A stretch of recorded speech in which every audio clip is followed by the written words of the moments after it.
पाकिस्तान के जनूबी सूबे सिंध के एक दूर दराज पसमानदा इलाके की रहने वाली 11 साल हसीना सोलंकी अब तक एक शदीद अजियत का शिकार है। अब से कुछ दिन पहले उसकी शादी एक 27 साल शख्स से चंद टकों के बदले में ज़बरदस्ती की जा रही थी। मुझे खबर पाई उन्होंने राजी हुई सी कौन शादी कर मैं नाने चैन सा तो ये बड़ी बहन आने वरना भले बहन दे निकाह थी ना तरह तो जो आती 7 दिन का अग में अचंद वो आए कौन नंढड़ी मुझी बहन के कौन अठी है। इस शादी के लिए ना उससे पूछा गया ना उसकी माँ से। शादी जॾहिं मुंहिंजी हसीना जी थी न मूंखे का ख़बर कोन हुई। ॾींहुं ॿधी उन्हनि खे ॾेई वियो, पैसा वरितई न वरितई उन्हनि जो मसइलो हो। पोइ बि जॾहिं मूं रड़ियूं कयूं, जॾहिं आया बि शादी लाइ, पोइ मूं रड़ियूं कयूं त मूंखे पाड़े साथ ॾिनो। उन खां पोइ पाड़े वारे साथ ॾिनो, पोइ पुलिस आई, पोइ माना मुंहिंजो पीउ कोन हाज़ुर थियो।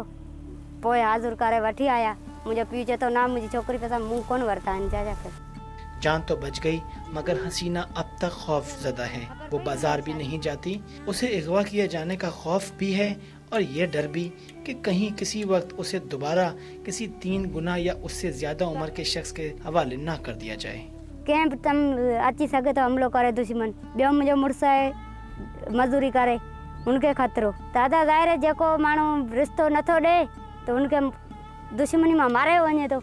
हसीना सोलंकी इस अजियतनाक रस्म और रिवाज का शिकार बनने वाली ना पहली लड़की है ना आखिरी। खुद उसकी माँ को भी 3 बार फरोख्त किया गया और इसलिए वो उस दुख और दर्द को महसूस करती है जिससे उसे गुजरना पड़ा। सोन मुंहिंजो उन में असां ॿधे थे। पहिरीं मुंहिंजी शादी हुई, उनखे 15 साल थी वियो। 15 सालनि जी उमिरि शादी थी ऐं उन खां पोइ उनखे मूंखे ॾुख ॾिनई, मूं तलाक वरितो। ऐं वरी हिन सां मिरणाणी सां जॾहिं मूं शादी कई ऐं मिरणाणी सां शादी कई 50,000 मुंहिंजे पीउ खे खणी ॾिनी ऐं उहो माना गॾु रहियो। मुंहिंजा ॿार थी विया 5, उहो गुज़ारे वियो। खाराइण पीआरण रखो हो बि कोन, सहारो ॾियण वारो। पोइ जॾहिं मुंहिंजो पीउ चयो हाणे वरी शादी कर, शादी लाइ राज़ी थियसि। उन खां वरी पैसा वरितई, पैसा वठी ऐं पोइ उनखे परिणाम करे उनखां 40,000 था। सिंध के दही इलाकों बल्कि पाकिस्तान के दूसरे सूबों के उन दूर दराज इलाकों में जहां कानून की अमलदारी कमज़ोर और मुकामी वडेरे का असर ज़्यादा है, इस तरह की शादियां आम हैं जिनमें कम उम्र बच्चियों को रकम के बदले बड़ी उम्र के मर्दों से ब्याह दिया जाता है।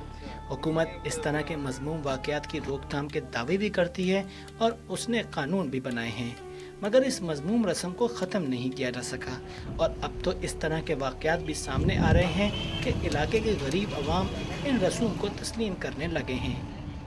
इस वक्त सिंध में कम उम्री की शादी, जबरी शादी, जोरी जो शादी के केसेस हैं वो तकरीबन 1000 से ज़ायद हैं, जिनमें से तकरीबन 12 से 15% केसेस मंजर आम पे आते हैं। उसके मंजर आम पे बाकी जो केसेस हैं वो असर रसूख की वजह से पॉलिटिकल इन्फ्लुएंशियल बंदे हैं और दूसरा पैसों का इन्फ्लुएंस जो है उसकी वजह से, जिसमें कि हमारी इंतज़ामिया का बड़ा रोल होता है, वो प्ले करते हैं और उसकी वजह से वो केसेस दबा दी जाते हैं। 15% जो केसेस मंजर आम पे हैं उनके अंदर उनका रिज़ल्ट प्रॉपर्ली इस वजह से निकलता है कि उसमें फिर हमारे पास जाली डॉक्यूमेंटेशन पेश की जाती है। कभी कभी कानून हरकत में भी आ जाता है। हाल ही में सिंध के अंदरूनी शहर सांगड़ के एक गांव में 9 साल शाजिया मंगनहार की शादी इससे 5 गुना उम्र के मर्द के साथ पुलिस ने बरवक्त कार्रवाई करके रोक दी। जबरदस्ती की शादी या रकम के बदले लड़की की फरोख्त एक तरफ इन पसमानदा इलाकों की रिवायत भी बन गई है। लोग आमतौर पर गरीब हैं और मेहर के नाम पर रकम वसूल कर लेते हैं। दूसरी तरफ इलाके के बाअसर अफराद यानी जमींदार इन गरीब लोगों की किस्मत का फैसला करते हैं। इसलिए ज़बरदस्ती की इन शादियों को रोकने के लिए हुकूमत को कानून बनाना पड़ा, मगर इस पर अमल दरामद कम ही हो पा रहा है। लोगों की गुर्बत, तालीम की कमी और बाअसर अफराद का जबर इस मज़मूम रस्म को जारी रखे हुए हैं।